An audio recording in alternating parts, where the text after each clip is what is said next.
I'm Lydia Young, and I'm an executive coach and culture strategist. Today, I'm speaking with Dr. Steve Cohen, who has had a full-service HR company for over 35 years, and his unique skill set in something called mess management is something that we are going to explore today because it can be an absolute game changer for making a culture more healthy. Lydia, I'm delighted to talk with you today and to our audience about this unusual and creative solution for extricating people that are not a good match for their organization. Steve, you have been in the human resources space for many decades. One of the things I would like to know more about is how did you get involved in mess management? And first of all, what is mess management? So I affectionately call the process of problem solving or mediation or helping people get through a conflict mess management. And I started doing mess management informally maybe 35, 40 years ago when I first started in healthcare management and labor relations. So basically, when there is a conflict, it could be employee to employee conflict. It could be employee to employer conflict. It could be partner to partner conflict. And then the most serious, probably that I've ever dealt with, is related to workplace violence, where someone is so agitated by circumstances at work or in their life that they will bring a gun or resort to violence. And those kinds of conflicts are so serious that it's just requires so much managerial focus to avoid them or to deal with the aftermath. I would imagine that there are a lot of really good leaders that love running their business and are very ill-equipped to handle these kind of situations. What's been your experience? Well, my experience, Lydia, is that most business owners and even HR professionals are fully qualified or mostly qualified to deal with the circumstances that arise at work that are involving people that are mentally healthy and or care about their jobs, want to keep their jobs, fundamentally care about being at work. But where it gets beyond the capacity of most business people and certainly most HR people is when they're dealing with a predatory or opportunistic or a person that fundamentally wants to harm the business or people within the business. And that's where it gets super dicey. The people that are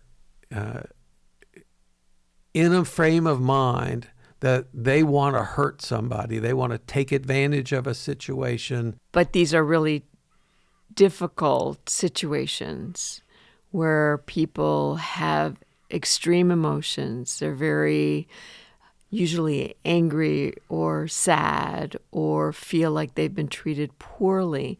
So that there's a lot of big emotions that are swirling. How do you deal with that? Well,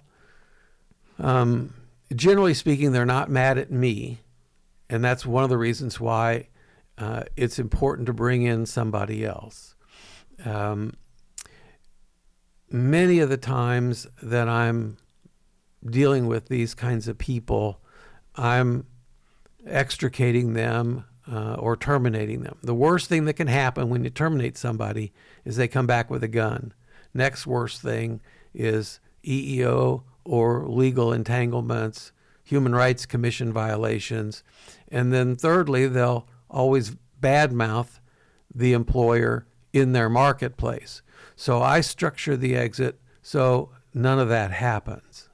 So how do you help that person to get their emotions under control? What enables them to move off of their position of being angry or feeling like they want to do some harm to the organization? What's your process? Well, so back in the 70s, there was a wonderful book written. In fact, it's the seminal book it's called On Death and Dying. It was written by Elizabeth Kubler-Ross. And in that book, she identifies the 5 steps associated with accepting the death of yourself or a loved one. And when I read that book back in the 70s, I immediately saw that those are the same steps associated with accepting the death of a job. And so that became kind of a navigator for me. The first step is denial, and helping people get out of denial and into problem solving. And then the process or the navigation is to help them move through the 5 steps. But as I said earlier, they're not generally mad at me. I didn't make the decision to terminate them.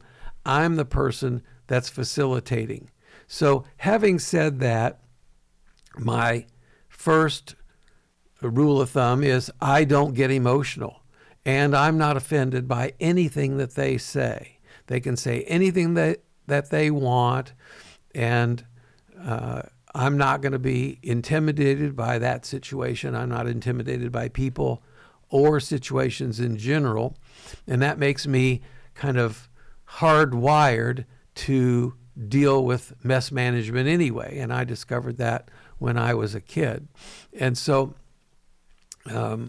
my focus is to let them ventilate, let them externalize, let them get it off their chest, and then start moving into problem solving, not try to ignore their emotional side, but to let them say whatever they want to say, even if it's directed at me, and sometimes it is. I'm not offended by it.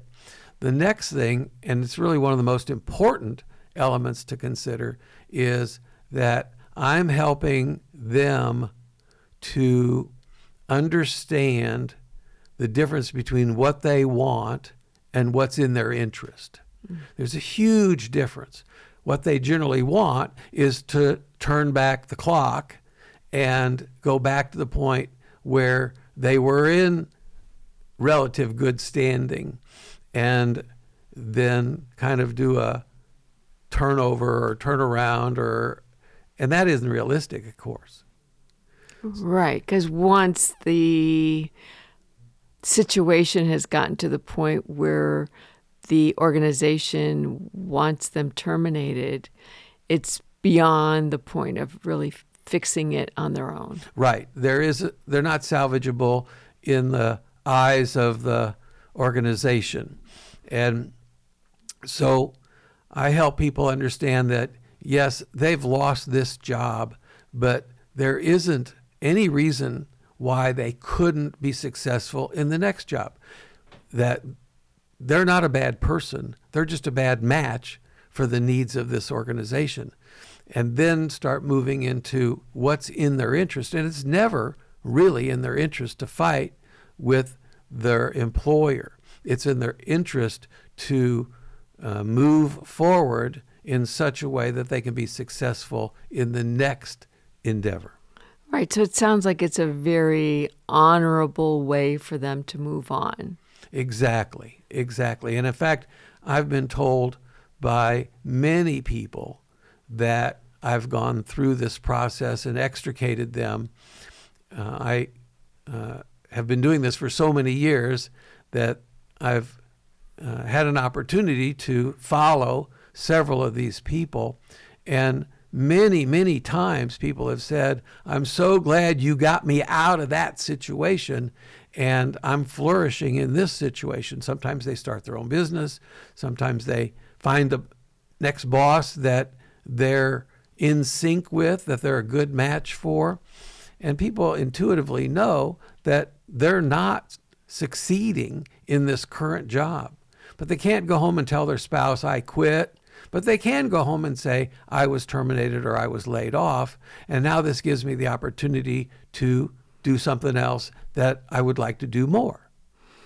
Yes, so helping them to see the next, or helping them to see what's in their best interest, is a really valuable skill, because it also diffuses their anger or their wish to retaliate in some way. Right, right. The worst thing that can happen is that you create a situation where they feel hopeless. And so if they don't have, a future, their present, there's a big hole in their present because they're losing this job, and they don't have a hope for the future, then what's left for them? And usually it turns into very base emotions of fight or flight. So flight means that they're going to kind of cave in on themselves. That's depression. And fight is an externalization, and they're going to explode and take it out on those around them, and maybe even go back and visit violence on those that have created this. So what I try and do is help people take a mature approach that, yeah, they're angry. Yeah, they're disappointed. Yeah, lots of emotions are converging. But the most important thing is to move forward in such a way that you don't create any of the kind of obstructions that might harm that moving into the future. So how can they move forward? So what are some things that you've experienced or that you've created or suggested to people so that they can move forward and feel good about the future? Well, I do talk to them often about what are their dreams, what are their hopes, and then I want to figure out a way to help them move toward those. I'll give you an example. So there was a young lady, a minority female, who had a horrible, horrible, horrible smoking problem.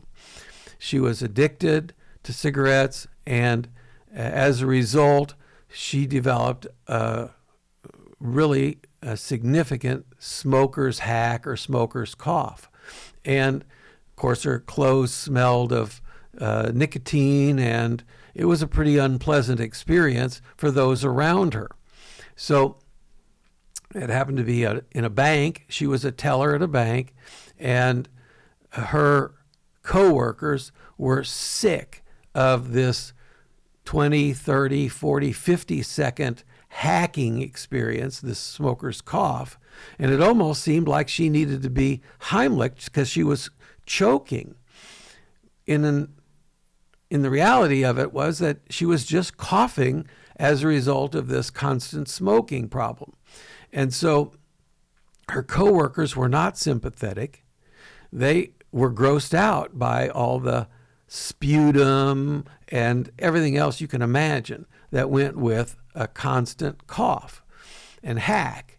And of course, the customers at the bank also were experiencing the discomfort of watching this teller go into this uncontrolled hack or cough.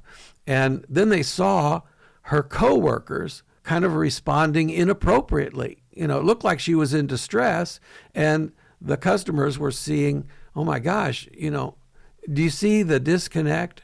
So as I talked with this gal, she immediately, the first time we talked, she immediately jumped in and said, I know my rights, and I'm under a doctor's care, and I am addicted to cigarettes, and that's the cause of my problem. So if you're here to fire me, I know my rights, and I will file with the State Human Rights Commission and the EEOC, the Federal Human Rights Commission.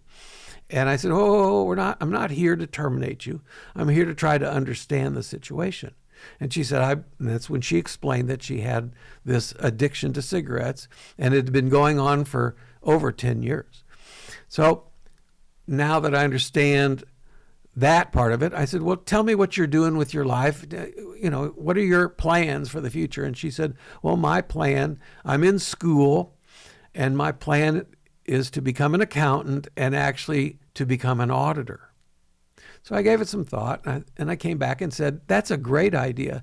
An auditor works pretty independently. They're going to different business settings, and with your smoking habit, you'll be interacting with various people, but only on a limited basis. So not long enough to really engender negativity. And you're an auditor, you're working in a private office place someplace. So that's a great idea. So I complimented her. I saw where she's going. You need this job to go to school.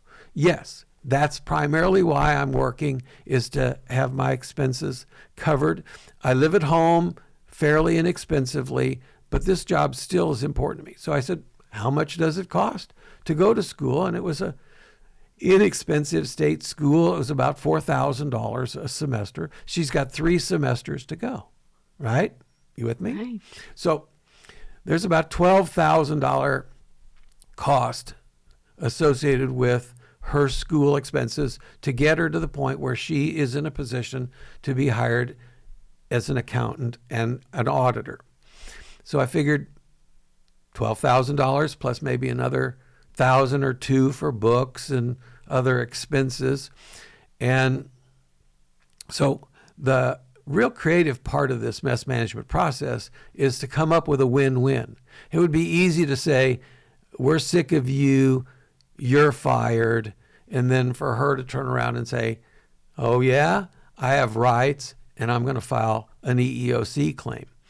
And this EEOC claim could easily be $50,000 to $75,000 to $100,000 to defend against. And it could even be more, because she could claim race discrimination. She can claim all kinds of things. So I went back to the owners of the bank and said, you want her out, but she's in 3 protected classes. She's a female, she's a minority, and she's close to the age issue. Not quite, but that could be factored in. So I'm guessing that it'd be between $50,000 and $100,000 mess if we mishandle this. And they said, well, of course we don't want to mishandle it. That's why we've hired you. So I said, all right, we can't fire her because of the ADA, Americans with Disabilities Act, and the risk of stumbling into a lawsuit or an EEO claim, or both. So let's give her a scholarship. For $13,000 or $14,000, she could resign, sign a waiver, and then not leave with a bad taste in her mouth, but feeling good about you as an employer. And they groused about it a little bit, but we talked about it, and eventually they agreed. So what do you think happened with the person that had the smoking problem? I don't know. What happened? Well, so I sat down with her again, and she immediately jumped into, I know my rights. If you're here to fire me, I'm telling you I'm going to file legal action and an EEOC claim. I said, no. I'm not here to terminate you. I've got a better idea. How about the bank give you a scholarship? And her face her jaw dropped, the tenseness in her face, and she said, well, why would they do that? And I said, well, because they're good people. They see that you have a need, and they also see that you have a problem that's affecting them and their customers. It's a problem for your fellow employees. Wouldn't you agree? Yes, they're tired of me. Yeah, I get it, is what she said. And customers are also concerned because you go into this 20, 30, 40-second coughing fit, and they're concerned that you're in a choking risk. So what the bank is willing to do is, if you voluntarily resign, sign this waiver, they will give you the money that you need to finish your 3 semesters at school, plus a little bit extra for books and that sort of thing. And then you can see that they're interested in your future. And this gives you the access to your future without having to work. So it became a win-win situation all the way around. And it took basically, this mess management process is really 3 steps. The first step is an examination or an investigation.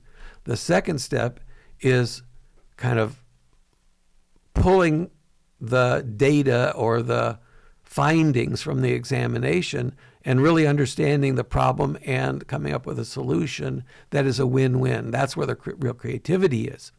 And then the third step is to sell it to the person so that they will accept it and then do a voluntary resignation, sign the waiver, and move on. And if they do that, if there's a voluntary resignation, then there's no termination. If there's no termination, there can be no wrongful termination. If there's no wrongful termination, then there's no need for any government or court to get involved. So you don't have to have all that documentation. You don't have to have due process. You don't have to have all the rigmarole.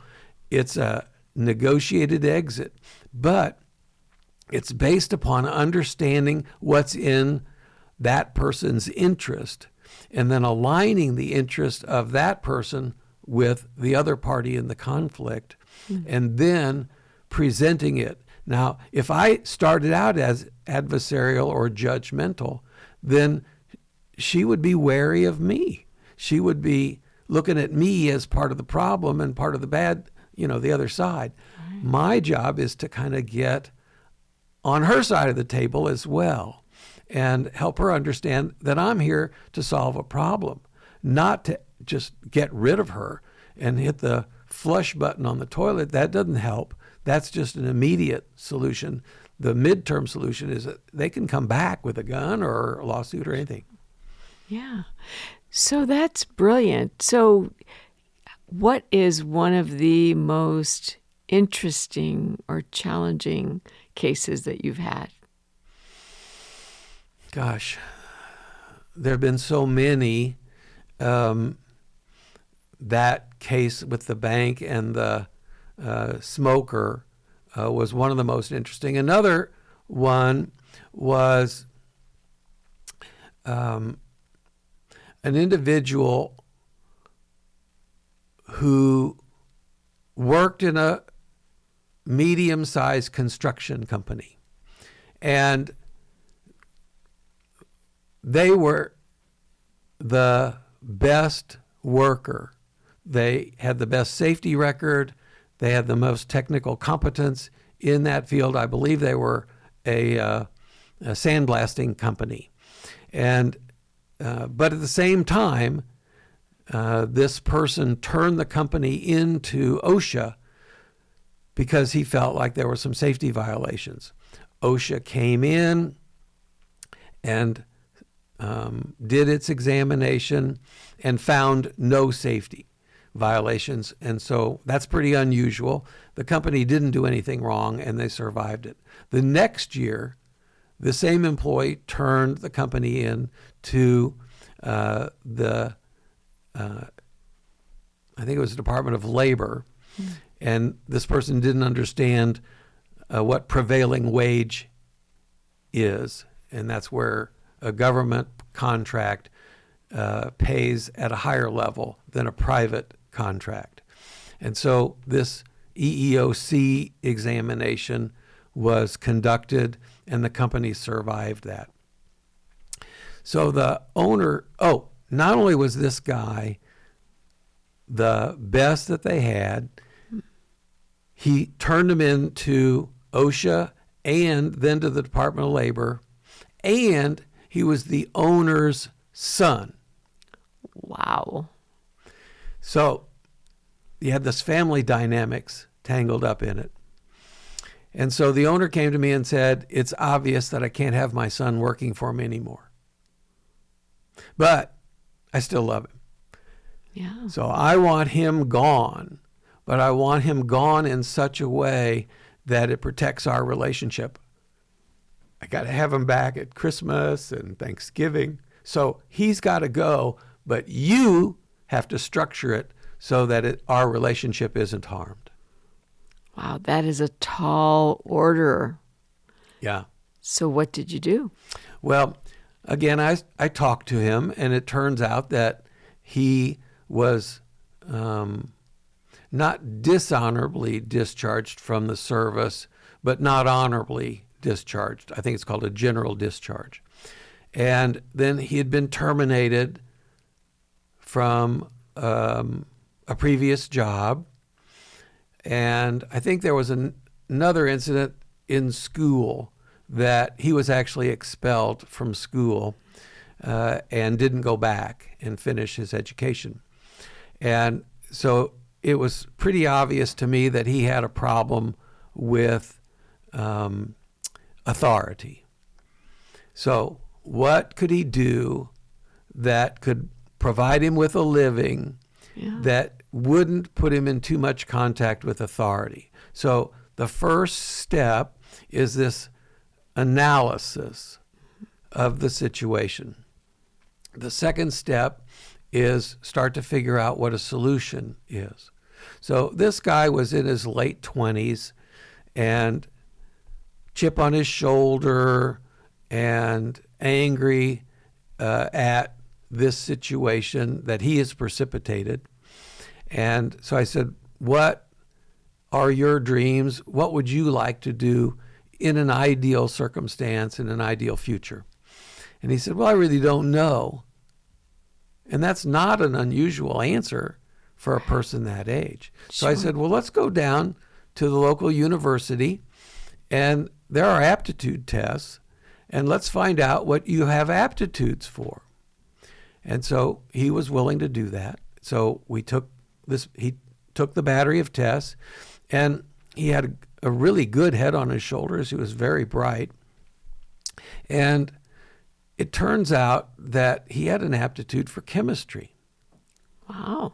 So how did you resolve this issue? He had no idea what he wanted to do. Well, I suggested that we go down to the local university's, what's that called? Career Center. Yeah. So I recommended that we go down to the Career Center at the local university, and he could take a battery of tests which would focus him on his aptitudes. And it turned out that he had quite an aptitude for chemistry. Chemistry? Yeah. So I started thinking about all the different careers associated with chemistry. Well, being a chemist at a chemical manufacturing company or something like that wouldn't be a good choice because he's got the same problem with authority that would manifest itself in the chemistry setting as it would in the military, as it did, at the sandblasting company. And so it occurred to me that becoming a pharmacist would be a great option, and especially he could be a night shift pharmacist in a hospital and not be required to have any contact with authority at all. He would be running the pharmacy during the night shift, and he could just be a pharmacist without having to be subjected to management or leadership in general. So I suggested it to him, and he chewed on it for a while and decided that that would be kind of an interesting career. And so part of it was the selling of it. This gives you an opportunity for a great career, good income producer, wouldn't have to deal with authority figures because they're night shift work, and that would even pay more with a night differential. So he said that he would like to do that. So I went back to the president of the company, which is his father, and said, I have come up with a solution. It's going to cost some money. He's got 2 years in school, and so he could go back to school for another couple of years and apply those previous credits and come out with a degree in pharmacy. And then you have paid for the pharmacy education, so you get the credit for steering him and facilitating him into an area that he could thrive and even succeed. And the cost associated with that wasn't cheap, but it wasn't horrendous. It was probably 40 grand at the time for 2 years education at this local state school. And so that guy is a pharmacist today. He still has his problems with authority, but he's not working under the direct supervision of anybody in authority. He's working at a night shift at a hospital, making a great living, and still having a relationship with his parents.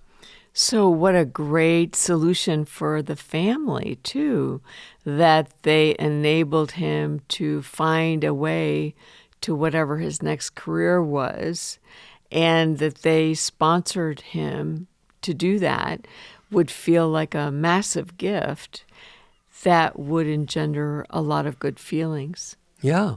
So there's a whole lot to this process. It's a behavioral process. You know, lawyers tend to look at things as black, white, win, lose, and that's really not the way of the world. The way of the world is finding a win-win then allows people to move forward in a healthy, positive way. So that's the ethics of it, and that's really the guts of it. So the first step is conducting an examination of the problem and understanding it. The next is to analyze the findings and think about the win-win. And this is very difficult to do for the typical business owner or even the HR person because they're operating a business. And so it's kind of like doing a tune-up on a car while you're driving it down the highway. Yeah. And so coming up with this solution is really the creative part of it.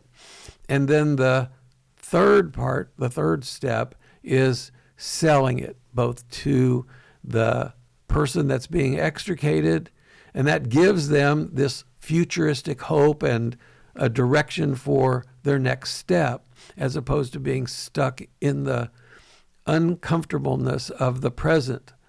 And so moving them into problem solving only after I've analyzed it, come up with a solution, and then sold that solution, and then implemented that solution.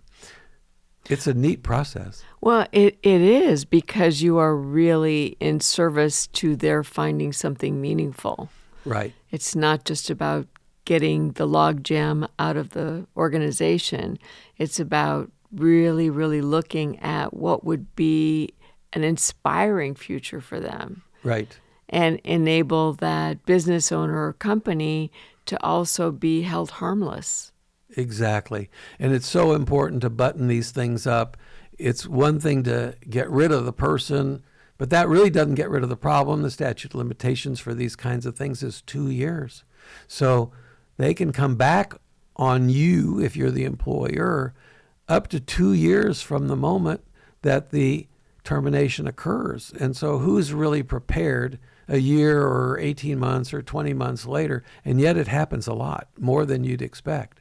And so this process buttons it up legally so that they've signed an agreement. They are held to that agreement. In other words, it's enforceable. And then they can move forward in such a way that doesn't harm the employer. So the agreement is basically, I'm not going to say, as the employer, I'm not going to say or do anything that harms you or your future. And you're not going to say or do anything that harms me or my business into the future. So it really buttons it up, kind of inking the deal, and then people can move forward, and that's what's in their interest. What an incredible skill set. And most leaders don't have a reason to have it. They have employee issues that they want solved, but you're right, their focus is on running the business. So what a wonderful skill set for people in general to know that it's out there so that they could use it for these situations that really need delicate, clear, and very honorable skills. Yeah, it's been, I would say, one of the most important things I've ever done in my lifetime. And you might even call it my life's work. And I really want to see people succeed. I want to see people be happy. They spend so much time at work, so many years of their life. And so it should be something that they're good at. It should be something that makes a living for them. And it should be something that they like.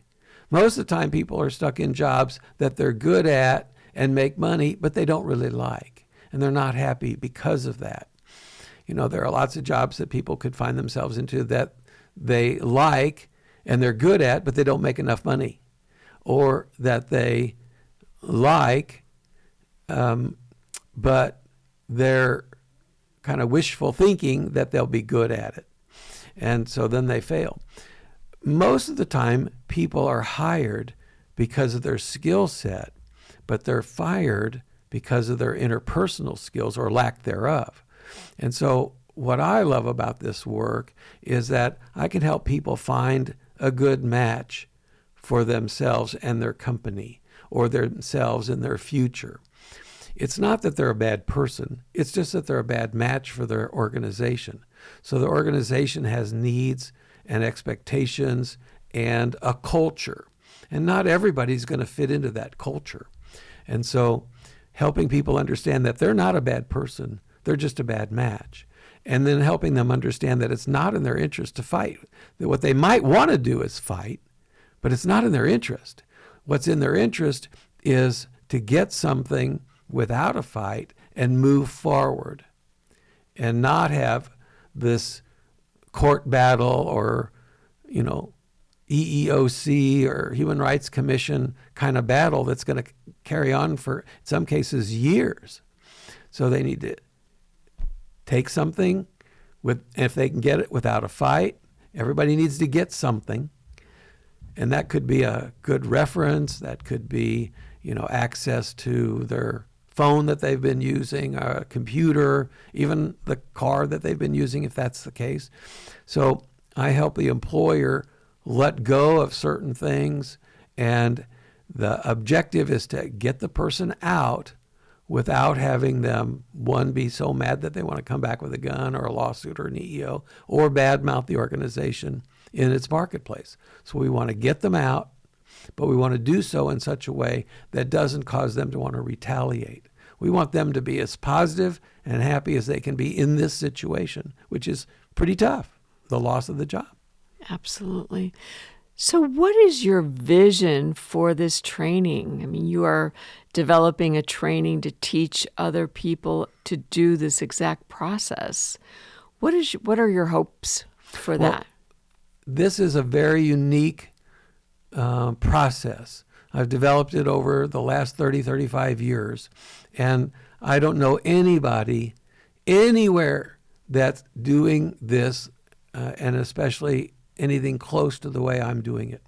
So I've developed this training program. It's a pretty extensive thing, 3 or 4 days if it was taken all at once, or 13 sessions if it's taken in incremental steps that will prepare the person that's taking the course to understand and even practice all 3 of the elements. First is that examination, understanding how to conduct an investigation or an examination to understand the problem, to get to the bottom of it, understand what's happening and why it's happening. And then the second step is drawing all this information together, and then the creative part is come up with a win-win. And then the third step is to be able to sell it and button up the problem.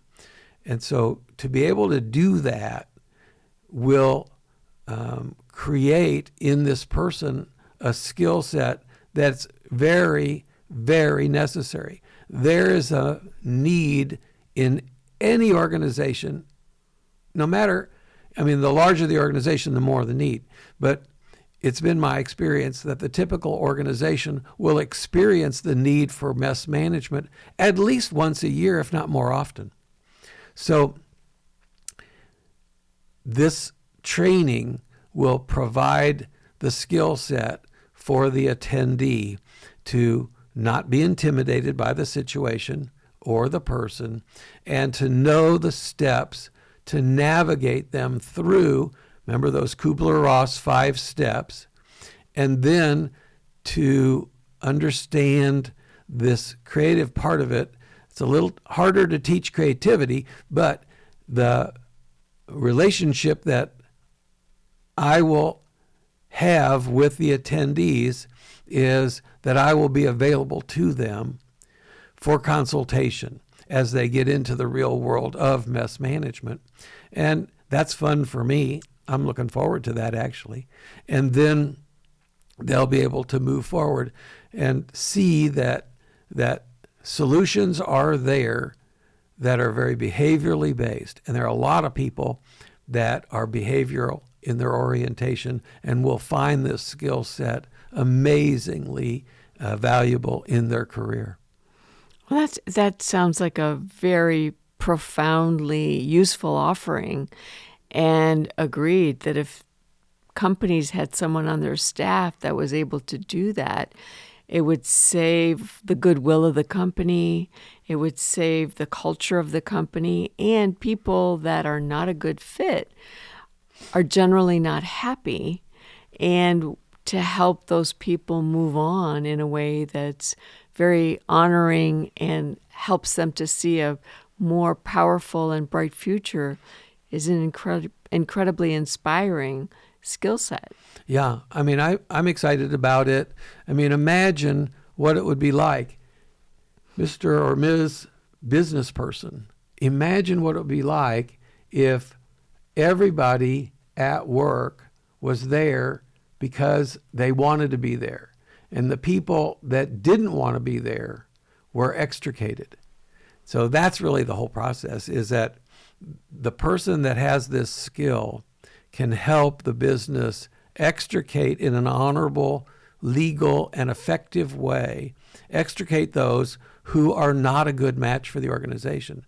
So if that organization got rid of those people and replaced them with people who were a good match without spending a penny more in payroll, imagine what it would be like to come to work and how much productivity and performance could be had. So to me, it's a wonderful calling, and this is a wonderful opportunity to learn a skill set that is very useful, very prevalent in the market, that the need for it is very prevalent in the marketplace, and is unique. And I think that the persons that take this course are going to see their value and their prestige in the organization go up significantly. Yes. So what a valuable offering. And you will be there to guide them and help them to learn the creativity.